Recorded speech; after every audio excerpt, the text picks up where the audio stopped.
Growing up, I was primarily raised by my single mother after my father passed away during my youth. I was fortunate to have several positive male figures in my life through my older brothers. Additionally, my father had left us with a considerable life insurance policy, which greatly contributed to my overall positive upbringing. As a 34-year-old man now, I reflect on the impact of these experiences on my life. During my early teens, I was never much of a social butterfly and often found myself glued to my computer. As I progressed into college, this habit became more intense, and I found myself spending a staggering 80% of my time in front of a screen, whether it be gaming, working, or reading. Consequently, I struggled with my physical appearance, and by the time I reached the age of 20, I was quite overweight and unappealing. Due to these factors, I never had much luck with dating and didn't even lose my virginity until I met my ex-fiancée. On top of this, I was raised very religious because my mom became really religious after the death of my father, so I always thought it was a bad idea to play the field. The only thing I had going for me was that I had become somewhat proficient in several coding languages and expanded on these in college. I would not say that I am a good person or coder, but with a little bit of coding knowledge and a lot of creativity, you can create residual income streams. And I had a decent job in IT where I could work from home 3 days a week. By the time I turned 24, I was still struggling with my weight and social status. However, through my mother's Bible study, I was introduced to a woman who would eventually become my ex-fiancée. Despite the 13-year age difference, we hit it off and began dating. She had a 2-year-old son who quickly became the center of my world and the only thing I truly cared about. It didn't take long for us to become physically intimate, and my years of pretending to save myself for marriage were quickly discarded. To be frank, she was the one who helped me break out of my shell.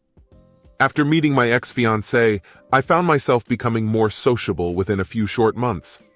I took on a fatherly role for her son, and within 6 months of our relationship, she became pregnant. As a devoutly religious person, I proposed to her immediately and was eager to marry before the baby's birth. However, my world was turned upside down when she revealed that she was still legally married to a man who was in prison. Despite this revelation, I wasn't too bothered by it, as she had previously opened up about her troubled past, and I believed that I could be the one to help her overcome it. Regardless, I accepted the situation and supported her as she began the divorce proceedings. Once those were finalized, we planned to marry as soon as possible. After the birth of our child, I felt on top of the world and believed that I had finally found my place in life. I even began to shed the excess weight and spent less time online than ever before.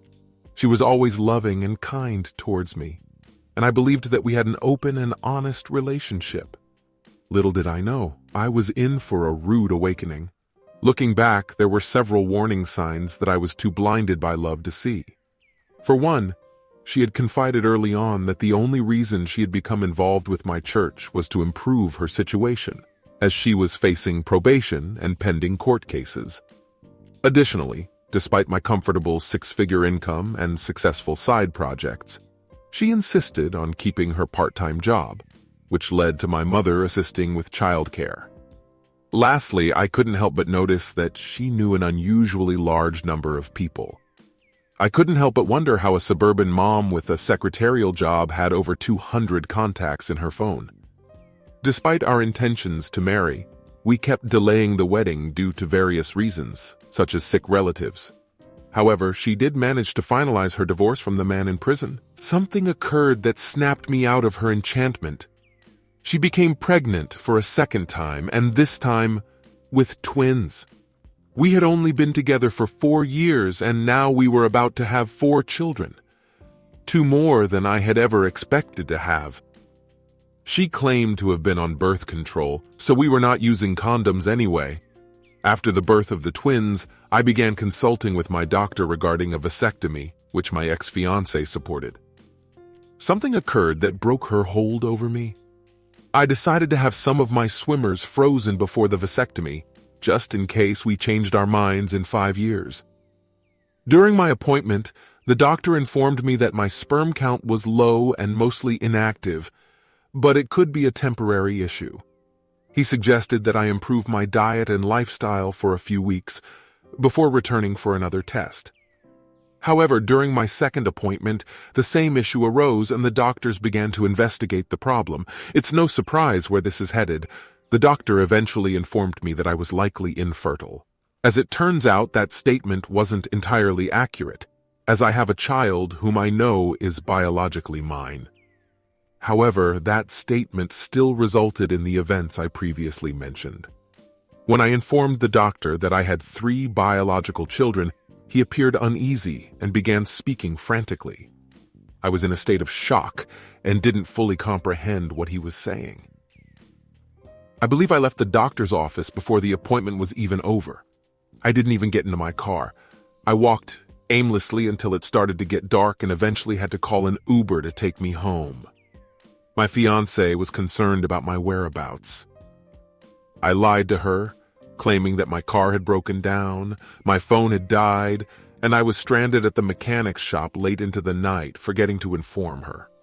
I eventually drifted off to sleep, but the next day, I immediately went online to research similar stories and began to give myself false hope. The first post I came across stated that fertility assessments aren't always accurate, and I should undergo a test to be absolutely sure. I was confident that the test would prove the doctor wrong, but within a week, I received the results and discovered that the children were not biologically mine. The first person I confided in was my mother. I went to her house and broke down in tears for the first time as an adult.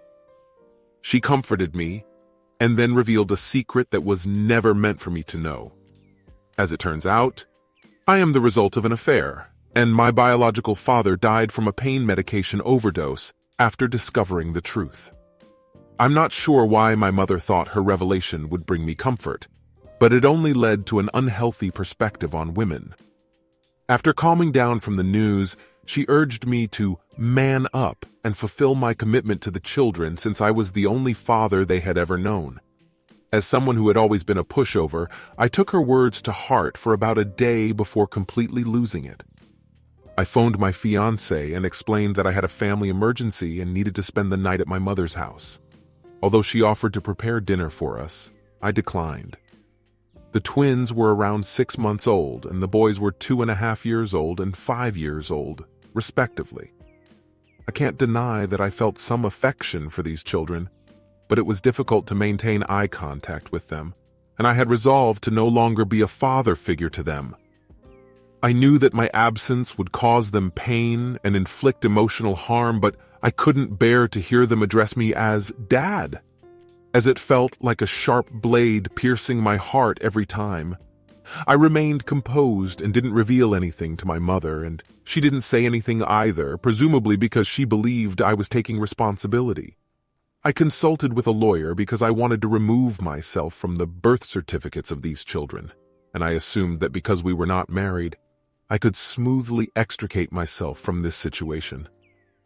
Regrettably, after reviewing the legal documents and financial records, it became apparent that since I had intertwined much of our finances and acted as a father figure, I would be responsible for providing child support for the boys, and my ex-fiancée would receive a share of the equity in the house and my side businesses. In fact, the lawyer informed me that I would be giving for about 25% of my income for a significant period. However, I decided to cut ties with my lawyers after paying their initial fee because I was not comfortable with the idea of the state controlling my finances. This marked the beginning of my retaliation. I devised a strategy to vanish and leave them with minimal resources. I commenced by eliminating all of my passive income streams and intentionally getting terminated from my job. Although it was an uncomfortable process, I accomplished my goal of getting fired. To put it simply, I recreated some of the iconic scenes from Office Space, including smashing a printer in the courtyard and sending memes to co-workers while working remotely. I refrained from harming any clients since my boss was a close friend. My colleagues found my antics amusing. I chose not to file for unemployment benefits. and instead relied on our savings to sustain myself. In spite of both our names being on all accounts, my ex-fiancée allowed me to manage our finances. She was oblivious to the fact that our account was gradually depleting and that our financial situation was spiraling out of control. I left a few $1,000s in her checking account, but ceased payments on our credit cards, causing an enormous increase in debt. For several months, I contemplated ending it all and following in my father's footsteps, but eventually decided against it. In an attempt to distance my children from my ex, I purchased ancestry test kits for them to determine their biological father. However, the results were even more bizarre than anticipated. The eldest child was either a cousin or half-brother to their siblings, indicating that my ex's brother, who was in prison, may have fathered the child. Moreover, none of the family members identified through the test seemed like a suitable fit, so the investigation came to an end. Feeling repulsed by my mother's actions towards my father and her newfound loyalty to my ex, I made a conscious effort to distance myself from her. I devised a plan to escape everything by disappearing on a hiking trip. I exaggerated the details of my trip, claiming that I would be spending a week alone with my thoughts on the trails. Prior to leaving, I took my 6-year-old out for ice cream and broke down in tears, marking only the second time I had cried as an adult. My emotional outburst caused the 6-year-old to become visibly upset, and he attempted to console me. Although I repeatedly apologized for leaving him, I sensed that he did not fully comprehend the situation. My primary concern was losing him, despite being aware that he was not my child. Nevertheless, I departed that afternoon and eventually arrived at the lodge where I checked in. I will omit the following portion as it may have legal implications. However, fast forward 6 months, and I had established a new identity and relocated to a different city. I gradually rebuilt my career and was slowly approaching my previous income level. I began to stalk my ex on social media platforms such as Facebook. To be honest, it was somewhat therapeutic. The chaos they experienced while attempting to gain access to my account must have been torturous. Additionally, my ex discovered that our finances were not as stable as they had assumed. Asking for money on Facebook is incredibly distasteful. I will refrain from discussing the legal aspects, but numerous individuals attempted to locate me. I contemplated contacting the police to inform them of my safety, but ultimately decided against it. Although I incurred a substantial penalty, it was a small price to pay. I dedicated a significant amount of time to self-improvement, achieving excellent physical fitness, abandoning my religious beliefs, and embracing a hedonistic lifestyle. I transformed beyond recognition. For approximately a year, I persistently monitored this ex-fiancé activities. Eventually, I learned that she had begun dating a new partner and became pregnant almost immediately. Meanwhile, my mother was still involved in her life and caring for my supposed children despite her questionable behavior. On the 1-year anniversary of my departure, she created a memorial page for me. This prompted me to realize that my revenge was not yet complete. Consequently, I contacted my brother and informed him that I was still alive. Although my brother and I had grown apart over the last decade, he was still my flesh and blood, and I could always rely on him. I confided in him about my motives and we reconnected, but I requested that he keep it a secret, which he agreed to do.